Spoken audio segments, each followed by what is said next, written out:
मी दोन्ही ज्या नगराध्यक्ष आहेत, वनश्री असेल, आराधना असेल, या दोघींचे मनापासून अभिनंदन करते. थेट नगराध्यक्ष म्हणून आज त्यांनी पदभार स्वीकारलेला आहे.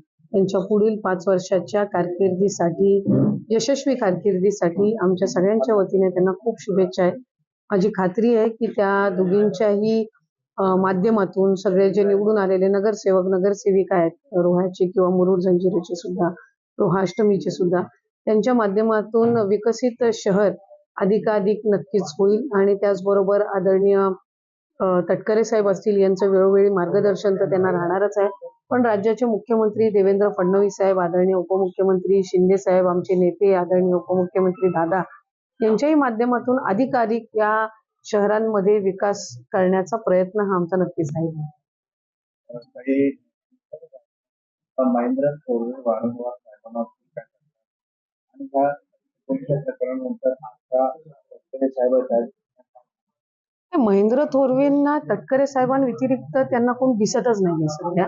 गेल्या 1-1.5 वर्षापासून आपण बघतोय की दिवस रात्र तटकरे साहेब, तटकरे कुटुंब हे यांच्या अवतीभोवतीच त्यांचं आयुष्य फिरतंय.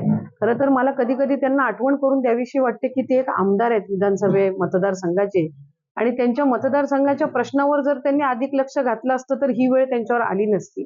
त्याच्यामुळे आपल्या मतदारसंघातल्या प्रश्नांमध्ये जसे आम्ही जास्ती वेळ, आमच्या मंत्रिमंडळातली जी जबाबदारी आहे, विधानसभा मतदारसंघ आहे, इथं जसं आम्ही लोकांच्या प्रश्नांमध्ये जास्ती आमचं पूर्ण वेळ आम्ही व्यतीत करत असतो, ते महेंद्रजींनी जर केलं तर त्यांच्या बाबतची ही जी सगळी नकारात्मक बाबी ज्या ऐकायला मिळत आहेत, मला वाटतं कमी होतील.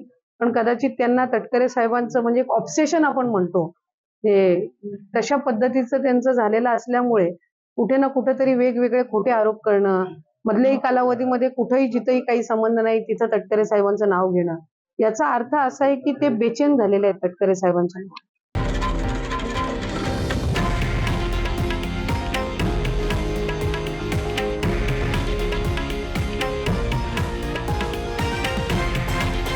हे आहे देशातील नंबर 1 न्यूज नेटवर्क आणि आपण पाहत आहात TV9 मराठी, एकमेव.